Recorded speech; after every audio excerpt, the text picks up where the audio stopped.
Pero ahora os jactáis en vuestras soberbias. Toda jactancia semejante es mala, y al que sabe hacer lo bueno y no lo hace, le es pecado.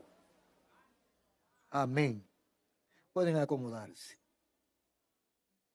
Con la ayuda del Señor voy a hablar sobre el tema descuido espiritual y sus consecuencias.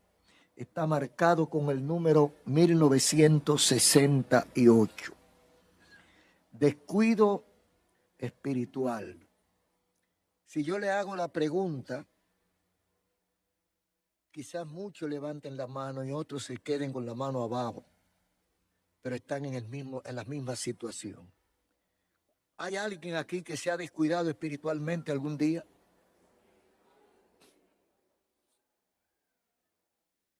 Usted sabe que es peligroso. Un descuido, de manera directa y llana, es dejar de cuidar. Cuando yo me descuido, es porque no estoy cuidando. Es lo mismo que desatender. Equivale a negligencia, dejadez, falta de interés, indiferencia, abandono, irresponsabilidad. Todo eso es descuido en el área material, porque hay muchos tipos de descuido. Hay muchos tipos de descuido. Algunos descuidos tienen un costo altísimo. A veces cometemos errores por descuido que la vida no nos alcanza. El tiempo que nos queda de vida no nos alcanza para pagarlo. Hay descuido al conducir en una carretera. Si usted va manejando y usted de momento, en un segundo, usted quita la vista del frente y la pone en el celular. En ese segundo apareció un animal o apareció otro que se descuidó también y chocan de frente y es posible que usted pierda hasta la vida por un descuido en una carretera a alta velocidad. Hay descuidos mecánicos. Usted siente un ruidito. Mire, yo soy un chofer como de 60 años, más o menos. He visto de todo. Y hay gente que yo no salgo de mi casa con un ruidito en un vehículo. Yo tengo que saber qué es ese ruidito. Porque a veces es una caja de bola que se está comiendo, un desnivel en alguna punta de eje, y usted va tranquilo. No, eso es sencillo. Eso hace días que está así. Eso hace un mes que está sonando, eso no pasa nada. Pero ya usted no sabe que le está quedando el último poquito. Y cuando usted va en una curva, se parte una punta de eje. Y se desvía el vehículo y se va por un barranco. Simple descuido que lo pudo resolver sin gastar muchos pesos con un mecánico y ya. Perdió la vida o perdieron la vida varias personas por un simple descuido mecánico. Hay descuido en el hogar. Hay descuido entre los padres e hijos, hijos y padres. Hay descuido en la pareja. A veces usted pierde su hogar por no atender a su pareja, porque se descuida, porque cada cosa en la vida tiene su protocolo. Dice la gente, el que se casa, casa quiere. Y el que no quiere casa, no se casa. Si usted se casa, debe atender su casa. Usted tiene una mujer, esa mujer necesita tiempo, necesita dedicación, necesita cariño. Pero usted se casó para decir que tiene mujer, que tiene casa, pero usted no tiene tiempo de estar en su casa. Cuando viene a despertar es tarde. Por un descuido usted pierde a su mujer y puede perder a sus hijos. Porque hay hombres que creen que con dinero basta. Ah, no, yo le mando su dinero. Yo trabajo mucho y produzco y a mis hijos, a mi esposa no le falta nada. eso crees tú que no le falta nada. A veces está descuidando lo peor o lo mejor. Porque hay cosas que no se compran con dinero y que valen más que el dinero. La atención, el cariño, la dedicación, el calor humano, la comprensión, valen más que el dinero. Pero eso está desbaratando los hogares. Y mucha gente, muchas parejas, más del 50%, terminan en divorcio. Hay descuido en la salud. A veces yo tenía un hermano amigo y hablaba bastante con él, fue en el interior, en una ciudad del interior. Y él estaba como casi 400 libras. Y él me decía que él no sabía por qué él estaba tan gordo. Un día me invitó a comer a su casa.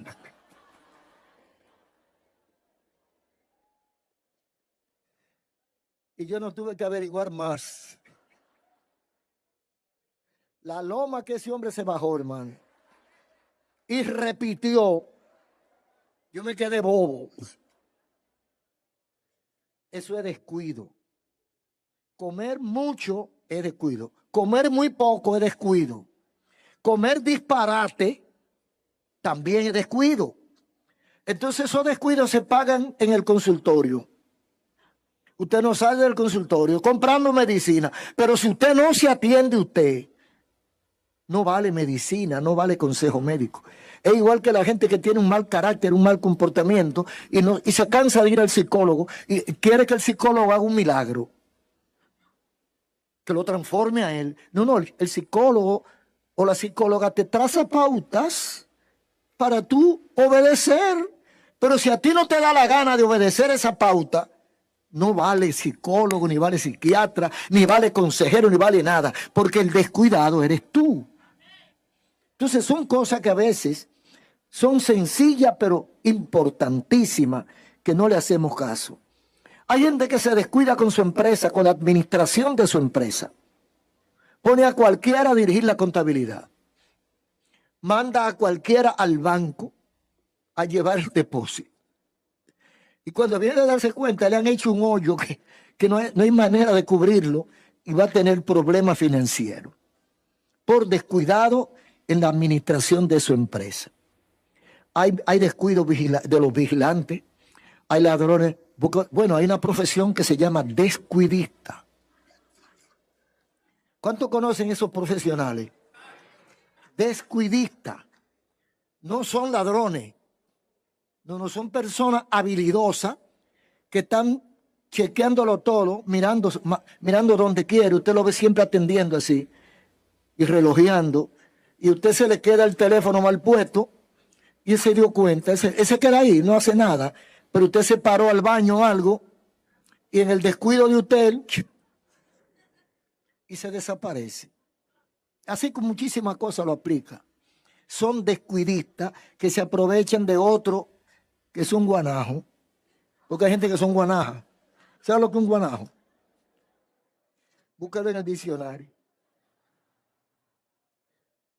Todo esto parece un chiste, pero hay un descuido que es catastrófico. El descuido espiritual.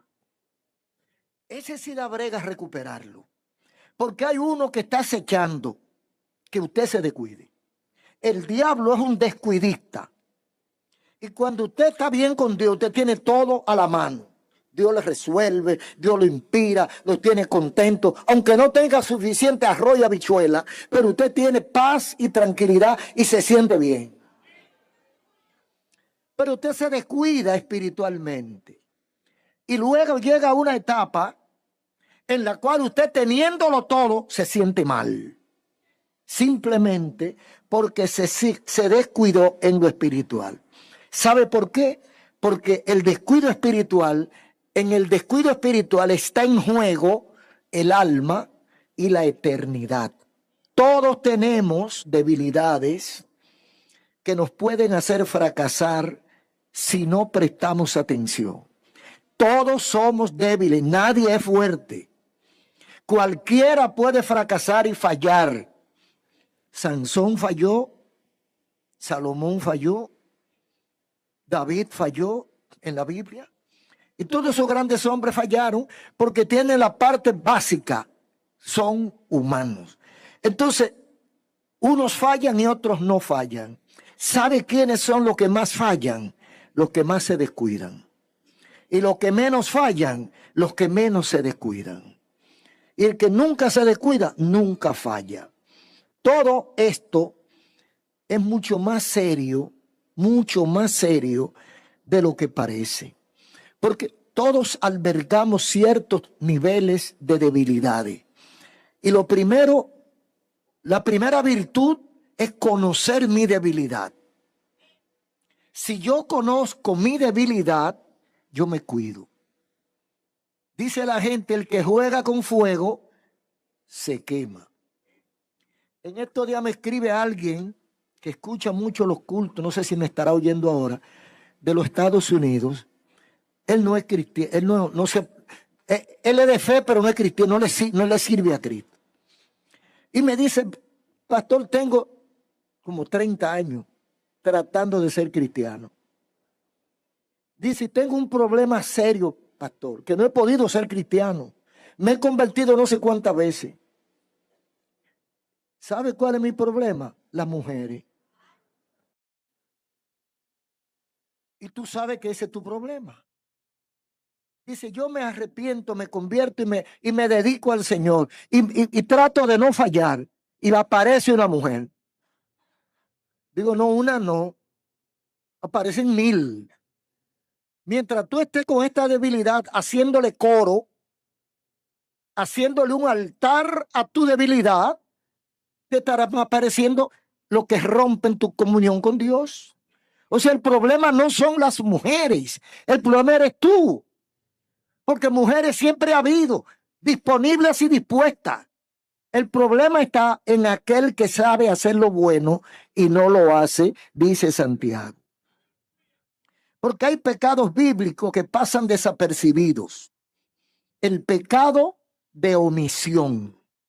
Estamos hablando de descuido espiritual y su consecuencia. Y el descuido espiritual viene cuando yo le abro la puerta al pecado. ¿Cómo le abro yo la puerta al pecado? Por descuido.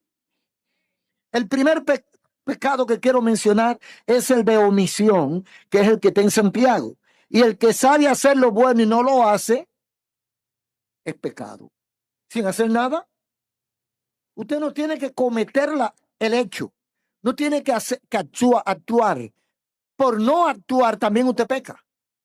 El que sabe hacer lo bueno y se descuida, no lo hace porque eso es un descuido. Si usted sabe hacer lo bueno y está en capacidad de hacer lo correcto y no lo hace, entonces usted se descuidó. Y dice la Biblia que el no hacer lo correcto, sabiéndolo hacer, porque si usted es ignorante, si usted no sabe qué cosa es mala y qué cosa es buena, entonces usted no peca porque Dios no condena al inocente. Pero si usted sabe lo que es malo, si usted sabe lo que a Dios no le agrada, si usted sabe las cosas que Dios ha prohibido y usted las hace, entonces usted peca. Si usted sabe lo que Dios quiere que haga y usted no lo hace, también usted peca. Peca delante de Dios, no delante de la gente. Porque delante de la gente difícilmente uno peca. Delante de Dios es que se peca. Otro pecado es el pecado de infracción. Este está más claro.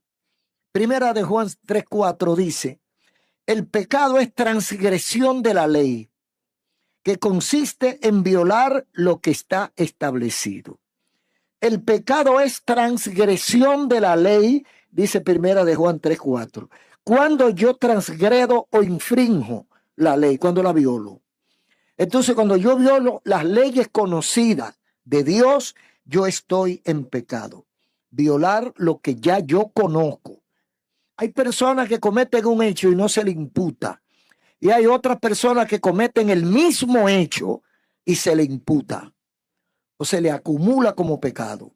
¿Por qué? Porque uno lo sabía y otro no lo sabía. Porque el pecado está en aquel que sabe lo bueno y no le da la gana de hacerlo. Hay un pecado que se llama pecado de desprecio. Proverbio 14:21. Proverbio 14:21 dice, peca el que menosprecia a su prójimo. Mucha gente comete ese pecado y ni cuenta se da.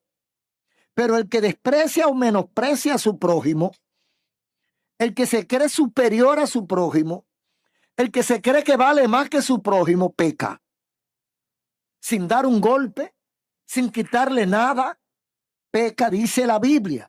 Y recuerde que nosotros decimos que pecado es pecado cuando la Biblia dice que es pecado. Si la Biblia no lo dice, entonces nosotros, aunque lo digamos, no es pecado. Pero nosotros estamos adhiriéndonos a lo que dice la palabra de Dios. Está el pecado de la falta de honestidad en Romanos 14:23. Porque el que duda sobre lo que come es condenado, porque no lo hace con fe, y todo lo que no proviene de fe es pecado. Eso está delicado, ¿eh?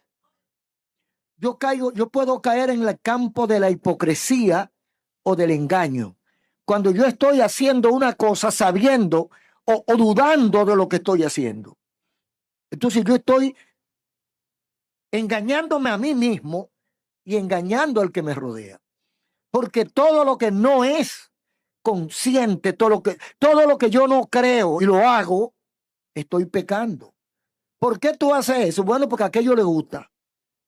Pero tú estás faltándote a ti mismo porque estás siendo deshonesto o deshonesta contigo mismo, porque todo lo que no es de fe es pecado.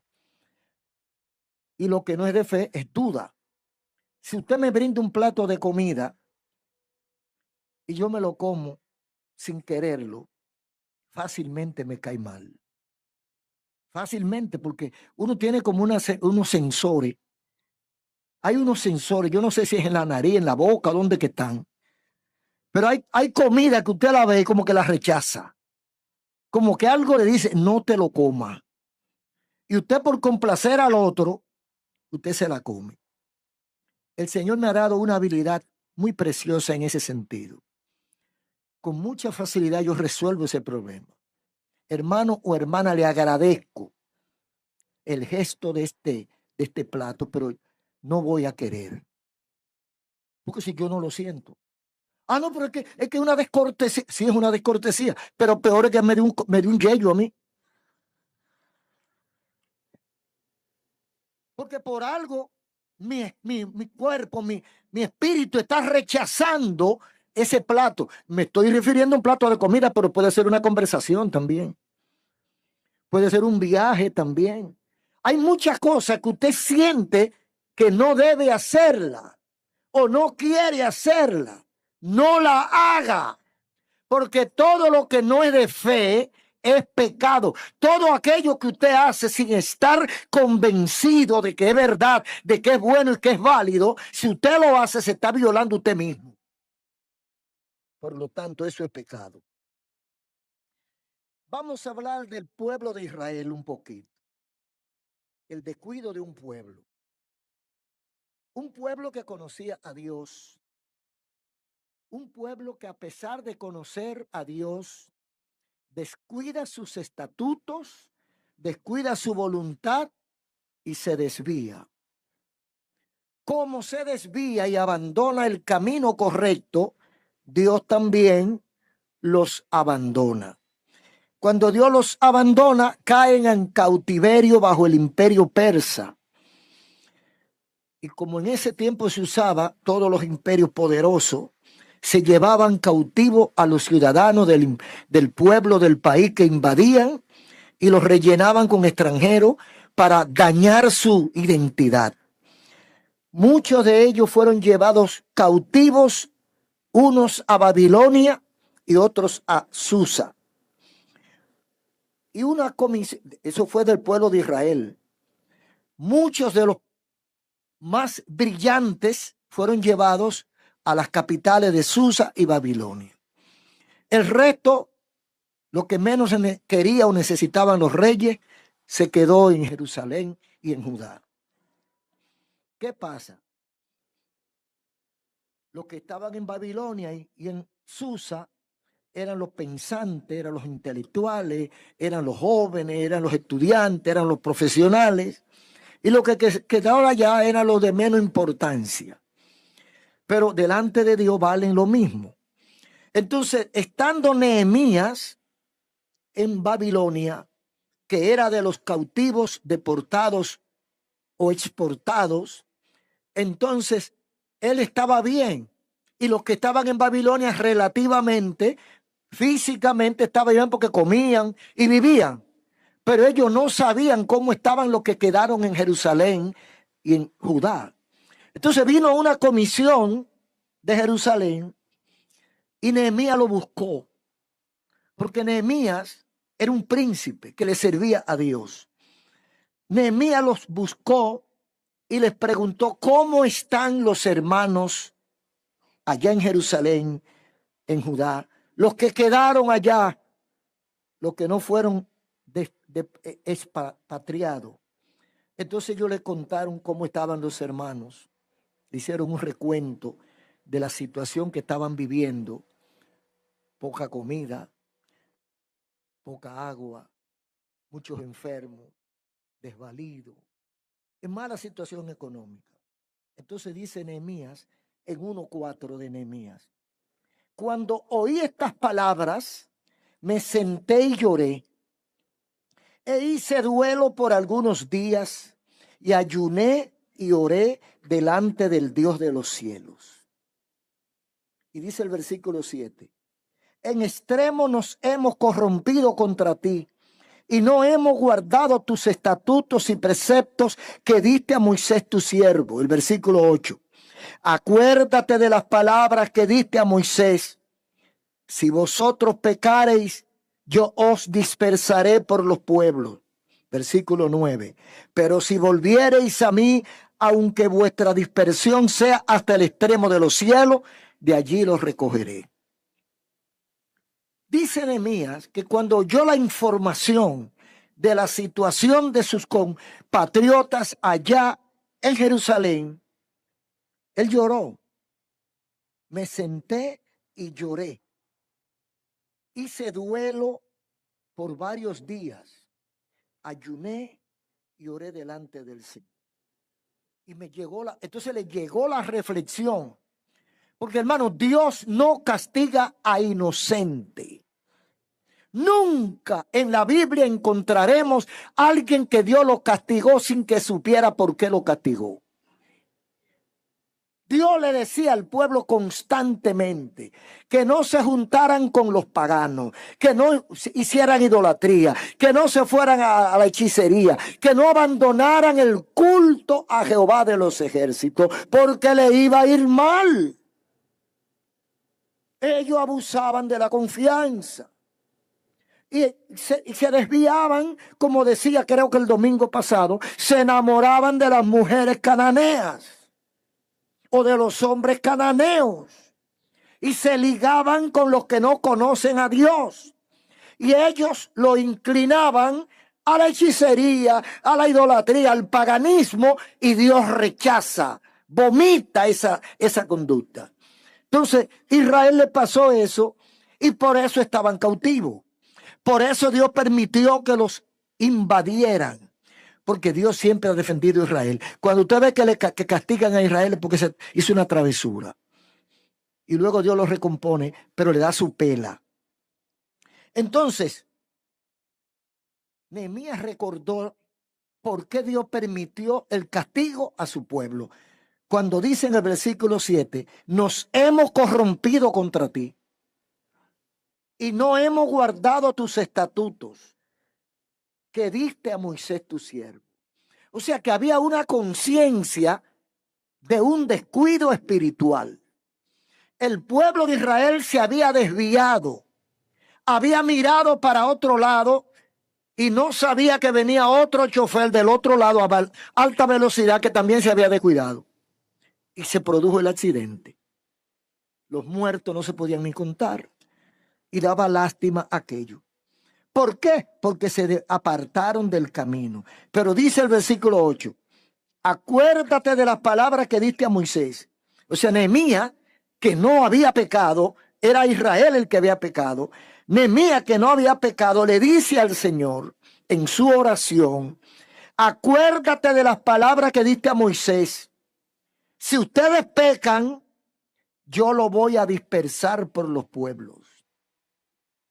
O sea que el hecho de que Israel haya sido dispersado por el mundo fue por causa de su pecado, por haber dejado a Dios. Si no se desvía, si no se descuida espiritualmente y le da entrada a Satanás, le da entrada a la hechicería, le da entrada al pecado, a la maldad, a la idolatría, a la mentira, si no se descuida, Dios siempre lo defiende.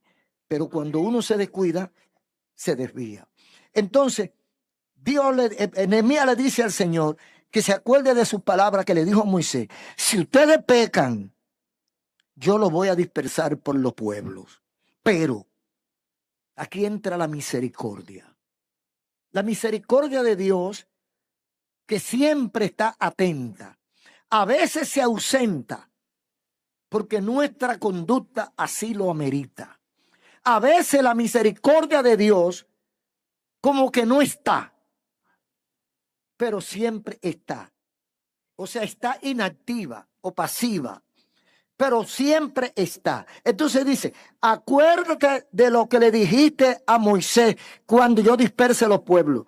Si vuelven a mí, aunque vuestra dispersión sea hasta el extremo de los cielos, de allí los recogeré. Hay una promesa, pero el castigo, el golpe, es por nuestro descuido espiritual. Porque cuando nosotros nos descuidamos de Dios, hermano, Dios no tiene que castigarnos. La maquinaria está preparada, la maquinaria espiritual.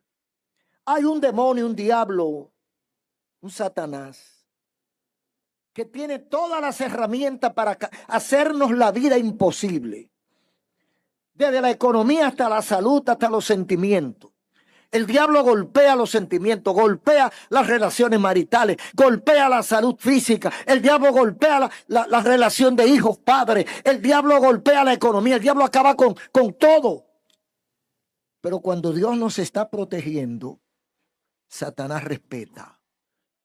Dice: no puedo incursionar en ese territorio, porque ahí está la presencia de Dios. Pero cuando yo me descuido y cojo vacaciones, cuando yo me hago el chivo loco y dejo de hacer lo que yo sé que tengo que hacer, porque nadie es inocente en esto. Todo el mundo sabe lo bueno y lo malo. Y el que hace lo malo es porque le da la gana. Cuando yo me descuido y me desvío para darme un gustazo con el diablo allá afuera, ese mismo diablo que me está invitando, me está esperando con un bate 37 con clavo en la punta. Y cuando me baja ese mazo, entonces yo estoy dando gritos, entonces voy a la iglesia. Pastor, dígale a los hermanos que oren por mí. Pero cuando tú te fuiste, tú estabas entero, tú estabas sano, tú estabas brillante. ¿Qué te pasó? Bueno, pastor, tuve una debilidad. Varones y hembras, jóvenes y mayores. Cualquiera que se descuide, el diablo lo está esperando. Óigalo bien, este año 2026. Si te descuidas, no estés gritando. Mire, hay que ser demasiado cruel para cuando esa gente llama a uno pelarle el plátano. Pero ¿cuántas veces lo he tenido en mi presencia? Gente de aquí de la iglesia que se descuida espiritualmente. El diablo lo coge y lo convierte en una sopa. Lo bate para acá y lo bate para allá. Lo tiene vuelto un disparate. Entonces cuando uno lo encuentra, ay, el pastor, mire cómo estoy. Ay, mire cómo estoy. Yo nada más lo miro. Pero si usted le dice la verdad, entonces lo mata, lo acaba de matar. Lo que tiene que hacer es orar para que Dios tenga misericordia. Pero ¿cuánto me estarán escuchando ahora mismo que están pagando una deuda por causa de su descuido espiritual? porque se desviaron e hicieron lo que sabían que no tenían que hacer. Sabiendo hacer lo bueno, no lo hicieron. Y sabiendo lo que era malo, sabiendo que era malo, lo hicieron. Y todo lo que no es de fe es pecado. Y lo saben. Personas que se casan con quien no deben casarse. Y no voy a dar detalles porque esa gente me está escuchando. Pero personas que se casan con quien no deben, sabiendo que no es lo que Dios quiere. Después están con la mano en la cabeza. Pastor, me está llevando el mismo diablo. Digo, bueno, pero el que por su gusto muere, la muerte le sabe a gloria. Porque usted sabe lo bueno, no lo deje. Usted sabe lo bueno, hágalo. No espere que se lo echen con cucharita en la boca. No, haga usted su diligencia. Porque todos somos iguales, nadie sabe más que el otro. Aquí todos valemos lo mismo. Yo me defiendo, usted se defiende. El verbo defenderse, conjúguelo. Yo me defiendo, tú te defiendes, se defiende, nosotros nos defendemos. Gloria a Dios.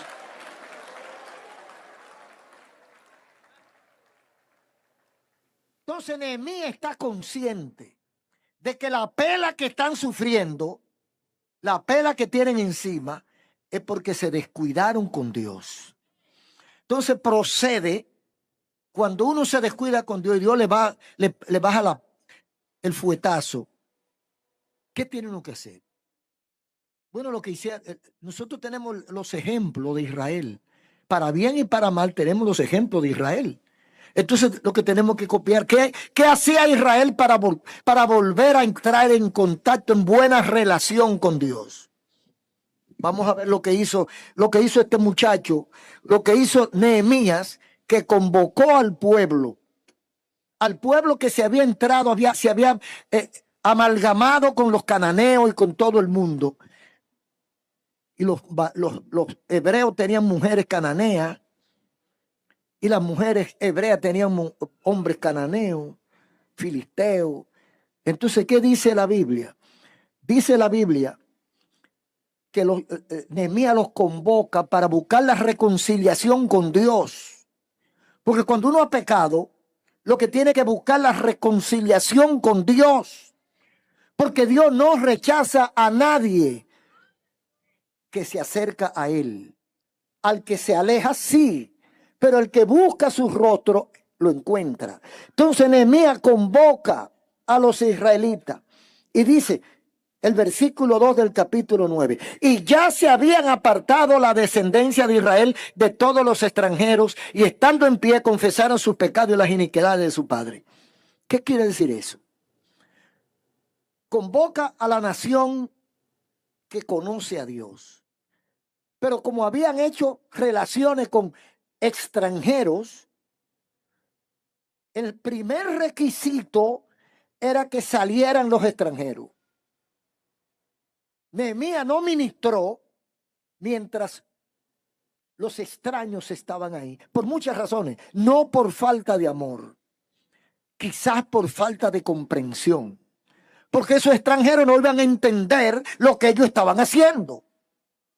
Entonces limpió todos los israelitas aquí con sus padres, con sus hijos, con su mujer, con su marido. Y dice el versículo 2, y ya se habían apartado la descendencia de Israel de todos los extranjeros, y estando en pie, confesaron sus pecados y las iniquidades de sus padres. Entonces ahora vamos al proceso de confesión, que es lo que Dios quiere para bendecirnos, porque ahí comienza el operativo de limpieza. Yo confieso, yo admito, yo confieso el pecado que cometí. Dios sabe que yo pequé. ¿Cuándo, dónde y cómo? Pero el requisito bíblico es que confiese. El que confiese su pecado y se aparta. Oiga, el que confiesa con su boca, habla, Señor, mentí, Señor, forniqué, Señor, traicioné. El que confiesa su pecado y se aparta, alcanza misericordia. No es que no ha pecado, no, es que lo confesó y se apartó. Y para Dios es como si nunca hubiera pecado. Entonces, ellos confesaron sus pecados y las iniquidades de sus padres. Los padres muertos ya. Ellos estaban pidiendo perdón por los padres que ya no estaban. Mire si la cuestión era profunda. Y ellos hicieron este proceso para un acercamiento con Dios. Confesión de pecados presentes y pasados. En tercer lugar, reconocieron el reconocimiento o el recuerdo de su experiencia con Dios. Esto es muy importante. Porque hay gente que olvida lo que Dios ha hecho por ellos. Usted sabe la gente que yo me he encontrado. No hace mucho en un supermercado me encontré un caballero, creo que era un oficial, y me dice que él nació en la iglesia, que él me escucha desde que estaba un bebé, y que nació en la iglesia y que su abuela lo crió en el evangelio, y que él recuerda bien una vez que él tenía una enfermedad, y que los médicos no hallaban qué hacer con él, y su abuela oró por él, y que el Señor lo sanó. Y yo le digo, ¿y tú le estás sirviendo al Señor? Dice, lamentablemente no he podido seguir al Señor. Aleluya. Pero aquí está llamando a una reflexión en esta confesión para que no, como para que usted se acuerde si acaso en algún día Dios le hizo algo a favor de usted. ¿Te sanó el Señor algún día de algo? ¿Te resolvió algún problema? Entonces hay que recordar esas cosas para levantar nuestra fe nuevamente. Dice el versículo 6. Ellos decían en su oración, tú solo eres Jehová, tú hiciste los cielos y los cielos de los cielos, y miraste la aflicción de nuestros padres en Egipto, y oíste el clamor de ellos en el mar Rojo. Ellos están recordando las cosas que Dios ha hecho por su pueblo. No era con ellos porque ellos no habían nacido. Pero dice, mirando la aflicción de nuestros padres en Egipto, oíste su clamor. O sea, cuando estábamos nuestros ancestros esclavos en Egipto, tú los liberaste. Y luego en el mar Rojo, cuando estábamos entre el ejército y el mar, oíste el clamor de nuestros padres en el mar Rojo. Están haciendo una rememoración, un recuerdo, un recordatorio. Eso es positivo, porque hay veces que el diablo le borra a uno de la cabeza las bendiciones que Dios le ha dado. ¿Cuántas veces Dios te ha resuelto problemas? Te ha ayudado, te ha cuidado, te ha protegido, te ha sanado, te ha suplido. La mayoría de la gente tiene algún testimonio, si no propio de alguien de su lado, de sus familiares, qué cosas que Dios ha hecho. Entonces esas cosas, el diablo como que tiene un borrador y trata de eliminarla para que usted no le agradezca nada a Dios. Entonces aquí hay un ejercicio de recuerdo. Miraste la aflicción de nuestros padres en Egipto. Oíste el clamor de ellos en el mar Rojo. Y dice el versículo 15 al 17, porque ahora están haciendo como una conciencia de culpa. Una conciencia de culpa. Les diste pan del cielo en su hambre, y en su sed sacaste agua de la peña. Mas ellos fueron soberbios y endurecieron su cerviz y no escucharon. Pero tú eres Dios que perdona, tardo para la ira y grande en misericordia, porque no los abandonaste. Oiga, hermano, es una reflexión fuerte. Fíjense, porque somos malagradecidos. A veces no sabemos que Dios nos ha dado. Hay gente que no le sirven a Dios, y eran estériles. Y alguien oró por ellos. Después que se habían cansado de visitar médicos y laboratorios, buscando la forma de enganchar para tener un hijo. No valió nada. Y fueron a una iglesita cualquiera por ahí. Y habían unos evangélicos de esos que son arrebatados. Ven que te voy a orar. Y Dios te va a dar tus hijos. Y oraron por ellos. Y a poco tiempo la mujer preñada. Y ahí está el muchacho. Pero ellos no le sirven al Señor. No, porque ellos creen como que eso fue obra y gracia de no sé de quién. Porque del Espíritu Santo no fue. Entonces hay que recordar estas cosas. Le diste pan del cielo en su hambre. ¿No le ha dado nada a Dios a usted? En algún momento en su vida, ¿ha pedido usted algo a Dios y Dios se lo ha negado? ¿Le dio pan del cielo cuando no había comida? Ellos se habían olvidado de eso. Porque el que transgrede las leyes de Dios es porque se olvida quién es Dios.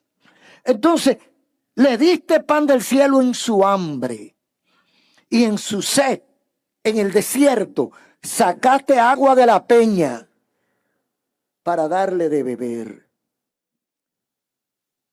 Sin embargo, ellos eran ajenos a esa realidad. Y dice aquí, mas ellos, o sea, los antecesores de ellos, fueron soberbios, orgullosos, altivos.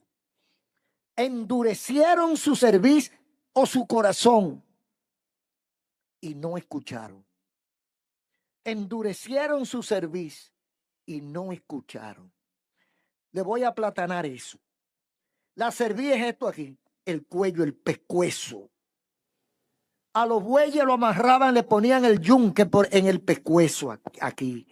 Y cuando ponían una pareja de bueyes para alar una carreta, le ponían el yunque en las dos cerviz, en el cuello.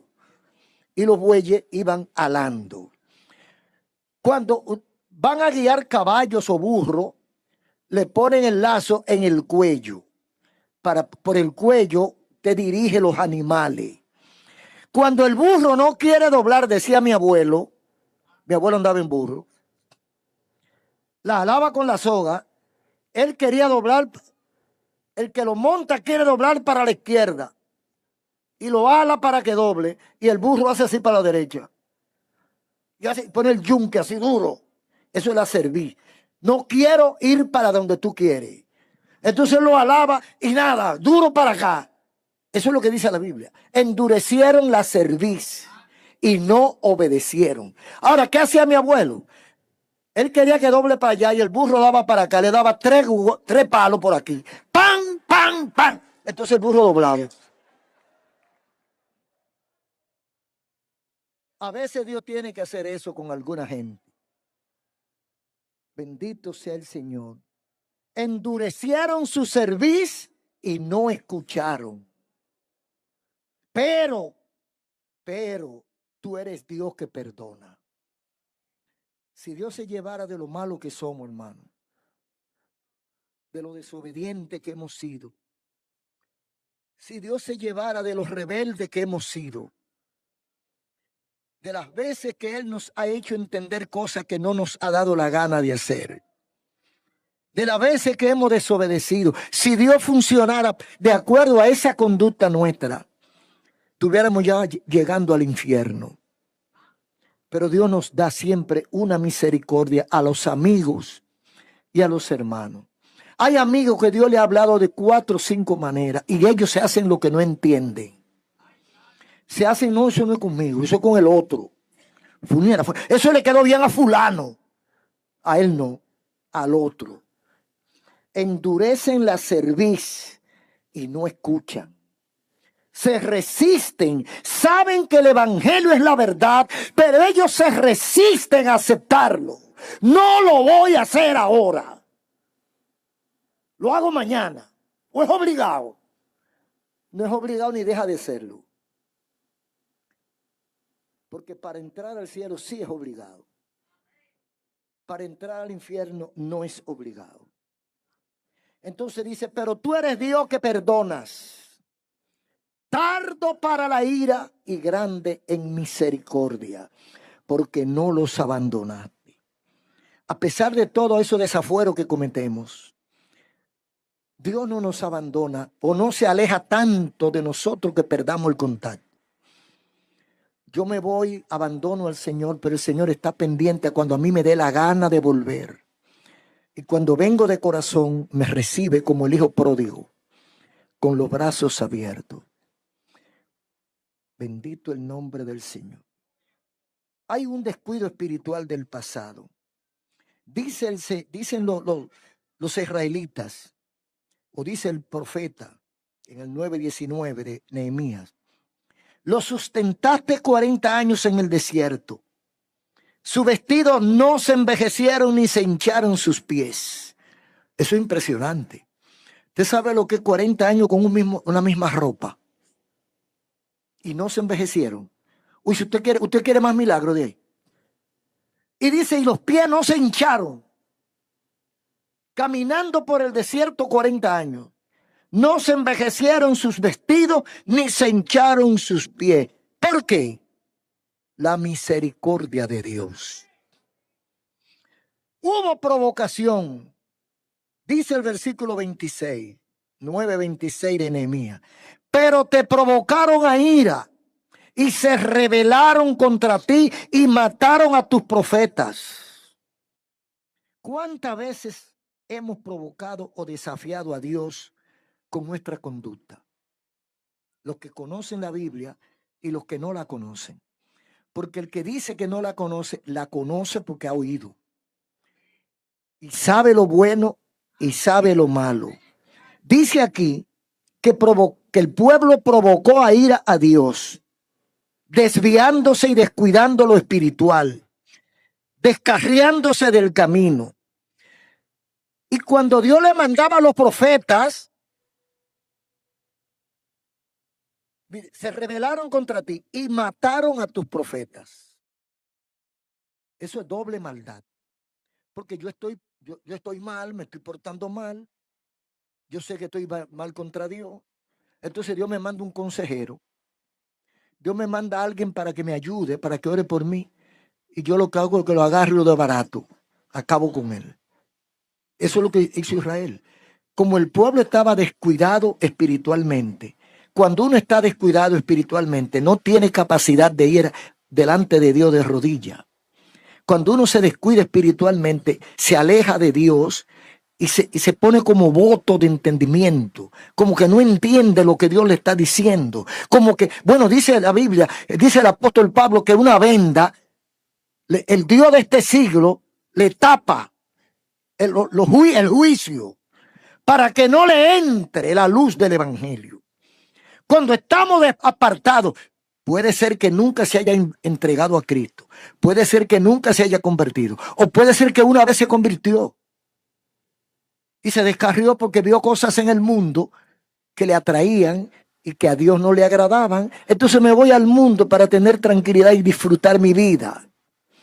Dios en su amor manda a los profetas. ¿Quiénes son los profetas? Profeta es el que trae la voz de Dios. Profeta es el que trae el mensaje de Dios. Profeta es el que te aconseja para que te acerque a Dios. Dios mandó hombres y mujeres para que le llevaran una palabra de esperanza, de aliento, de despertamiento. ¿Y sabe lo que hicieron? Los mataron. Los persiguieron. Lo estropearon. Lo acabaron porque no querían que le dijeran la verdad. Y no pasa eso hoy. ¿Cuántas veces los hombres de Dios que predican el evangelio son abucheados, son atacados, son insultados? Simplemente porque son profetas que Dios manda para que les recuerden al pueblo su debilidad y su pecado. Y en vez de aceptarlo, humillarse y pedir perdón, o simplemente mirar para otro lado, la emprenden contra ellos. Inventan cosas negativas para desautorizar a la persona que lo está reprendiendo. Porque no le conviene el mensaje del evangelio. Esa es la sociedad de hoy. No quieren escuchar la voz de Dios. Porque no quieren que delante del ahorcado se hable de soga. No quieren que digan que la mentira es pecado. No quieren que digan que fornicar es pecado. No quiere que digan que traicionar es pecado, que calumniar, que injuriar es pecado. No quiere que se lo digan porque ellos lo saben. Entonces matan a los profetas. Vamos a callarlo para que, es como el caso de Juan el Bautista y la hija de Herodías, que está bailando semidesnuda delante del rey, y el profeta lo condena. Estás haciéndolo mal. Vive con la esposa de tu hermano. Y por ahí un chorro de cosas que hacía Herodes. ¿Y qué hicieron? Le cortaron la cabeza. Así no puede hablar más. La gente no resiste la verdad. El evangelio de Cristo es la verdad. No resiste que le digan la verdad. Y por eso matan a los profetas de diferentes maneras. Y eso hizo Israel. Y se hace hoy. Y hay una respuesta de Dios. Dice Nehemías en el 9:27.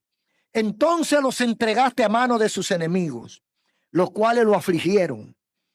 Eso hace Dios con los rebeldes. Cuando Dios lo manda a buscar, te habla, te enseña, te llama, y tú entiendes que Dios te está llamando a que le sirva y tú no haces caso, ¿qué hace Dios? ¿Qué hace Dios? Te suelta en banda, te deja en manos de tus enemigos y después estás tú relinchando, buscando aire para poder respirar. Entonces los entregaste en manos de sus enemigos. ¿Y qué hacen los enemigos cuando usted se lo entrega en mano? Si usted tiene un enemigo y van y se lo entregan a ese enemigo, ¿qué va a hacer el enemigo con usted? Acabar con usted, como pueda. Dice, los cuales lo afligieron. Y eso lo hace Dios con todos los rebeldes. Rebelde es uno que se resiste, reniega a la verdad, que sabe que Dios lo está buscando y se esconde. Ese es rebelde. Rebelde es aquel que conoce la verdad y no le da la gana de hacerla. Rebelde es aquel que sabe cómo servirle a Dios, pero no lo hace porque no quiere. Llega el momento en que Dios te suelta en banda. Y mire lo que dice estos versículos del capítulo 9, del 34 al 37 de Nehemías. Dice, y esto puede pasar, nuestros reyes, nuestros príncipes, nuestros sacerdotes y nuestros padres no pusieron por obra tu ley, ni atendieron a tus mandamientos y a tus testimonios con lo que les amonestabas. Y ellos en su reino y en su mucho bien que le diste, y en la tierra espaciosa y fértil que entregaste delante de ellos, no te sirvieron, ni se convirtieron de sus malas obras. He aquí que hoy, pues cuando Dios te está dando la bendición y tú la rechazas, te la retira y se la entrega y te entrega a tus enemigos, y las bendiciones que tú tenías se la da a tus enemigos. Dice, he aquí hoy somos siervos. Antes eran dueños, ahora son siervos. Henos aquí siervos en la tierra que diste a nuestros padres para que comiencen de su fruto y de su bien. Eran siervos esclavos en su propia herencia. Lo que había sido su herencia ahora es su cárcel. Y se multiplica su fruto para los reyes que ha puesto sobre nosotros por nuestros pecados, quienes se enseñorean sobre nuestros cuerpos y sobre nuestro ganado, conforme a su voluntad, y estamos en grande angustia. Eso es lo peor de lo peor. Los enemigos burlándose de ellos y disfrutando lo que antes era de ellos porque era su herencia. ¿Por qué? Porque se olvidaron de Dios, por un simple descuido, porque es un simple descuido. El no servirle a Dios es un descuido espiritual. Usted conoce el camino, y usted, bueno, el camino es ese, pero usted coge por aquí. Sí, es allí, pero yo voy por aquí. Está descuidando la verdad, está descuidando lo correcto, está cuidando la victoria, está cuidando el triunfo. Entonces, Si yo reflexiono a tiempo, porque el descuido viene cuando yo no tengo la capacidad de reflexión. Cuando yo me niego o me pongo obtuso, nublado, entonces yo caigo en el descuido espiritual. ¿Cómo comienza el descuido espiritual? Olvidándome de Dios. El pueblo de Israel no era inocente, como no lo son ninguno de nuestros oyentes. El pueblo de Israel no era ignorante de la voluntad de Dios, como ninguno de los que me escucha lo es. El pueblo de Israel había sido instruido y enseñado a guardar los estatutos de Dios. Como la mayoría de los que nos escuchan conocen perfectamente qué deben hacer para ser salvos. Pero deliberadamente Israel decidió vivir su vida sin importar las consecuencias, y como se olvidaron de Dios, como descuidaron la fe, Dios también los abandonó. Dios también se apartó de ellos. La desgracia más grande de un ser humano es cuando Dios lo abandona. No hay a quien acudir, porque cuando los amigos, los padres, las madres, los hijos te abandonan, tú tienes a quien clamar. Hay un Dios a quien clamar. Pero cuando es ese Dios que te abandona, ¿a quién le va a clamar? Al diablo. Imagínese usted. Entonces, ¿cómo yo resuelvo el problema? Acercándome a Dios, revisando mis errores, poniéndolo delante de Él, confesando mi pecado y prometiéndole a Dios que quiero ser obediente. Descuido espiritual y sus consecuencias. Un aplauso al Señor. Te adoramos, Señor, y te damos gracias.